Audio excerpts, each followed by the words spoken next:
think it was just shocking. We didn't really expect to win at all, and we didn't write a thank you speech, and we were just excited to be there. And when they said our name, we didn't even know how to get to the podium, so it was just kind of, I don't even remember. It's a lost moment in my history. I don't remember it at all. Yeah. Mass confusion. Historical. Did we hear? Was there a glitch in the loudspeakers that we heard the wrong name, possibly? But I don't know. Our fans are awesome. So the first thing that came to my mind, well, actually, when I saw it again that night, like, it was really unreal, and I just remember like seeing the dumb expression on my face that I had no idea I looked so retarded, but it was totally real, and I didn't know if I was hearing wrong. I didn't know where the stage was, so it was really amazing. I think that, I don't know, Patrick should probably talk about our real musical influences, but I think that in general that Chicago, when you think about like jazz or whatever you think about Chicago, I don't think that that probably particularly pertains to Fall Out Boy. But the cool thing about being from the Midwest is that you don't really get a lot of attention from the music industry, and so I think a lot of bands that are from LA and New York have A&R guys at their first show, and you kind of start believing your own hype, whereas when you're in the Midwest you can marinate for a little bit longer, and I think it allows bands from Chicago to have kind of a unique sound. Like us, or like Alkaline Trio, or Academy is. There's a lot of bands. When I watch stuff like that on TV, it doesn't like.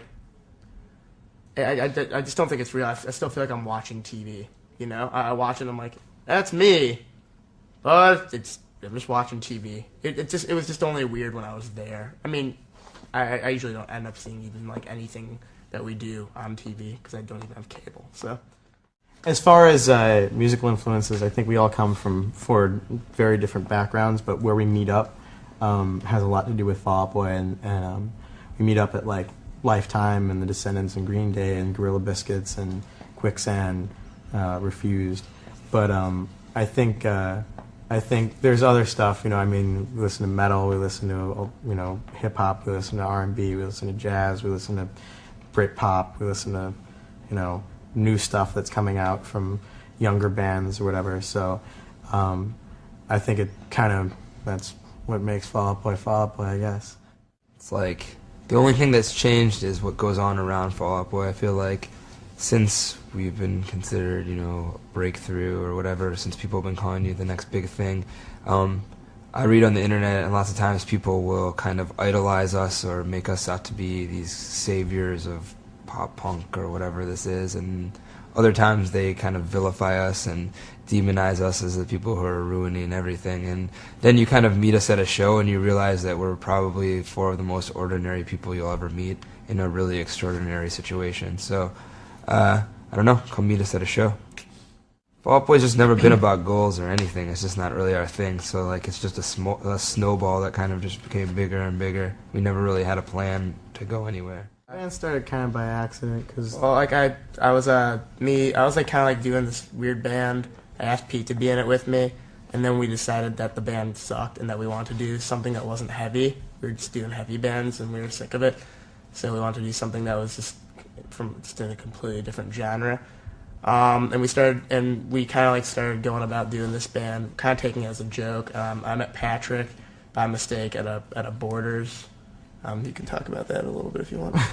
Oh, no. You're a mistake. Yes, Mistake, an absolute man. mistake. My favorite mistake. The best mistake man. ever. But yeah, it was My favorite accident.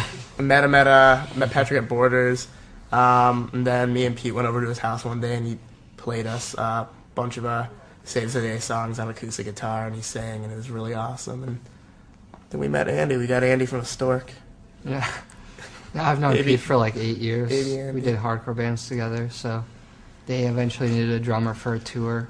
I was like going to school full time in Milwaukee, and I think, I was just super busy with other bands, so I wasn't able to be in it right away.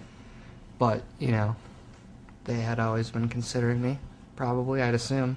I mean, After we got Andy, we became most girls a real and band. guys, consider me, they want me in their life, so I'm used to that.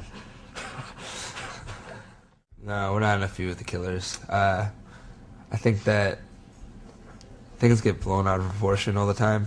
You write about one thing on the internet, and then it's just like the .coms refresh on the journal update and kind of freak out. And I think that both probably my band and the rest of the Killers would say about Brandon that we have big mouths and we run them way too much and don't speak we speak all the time without thinking, just like what just happened.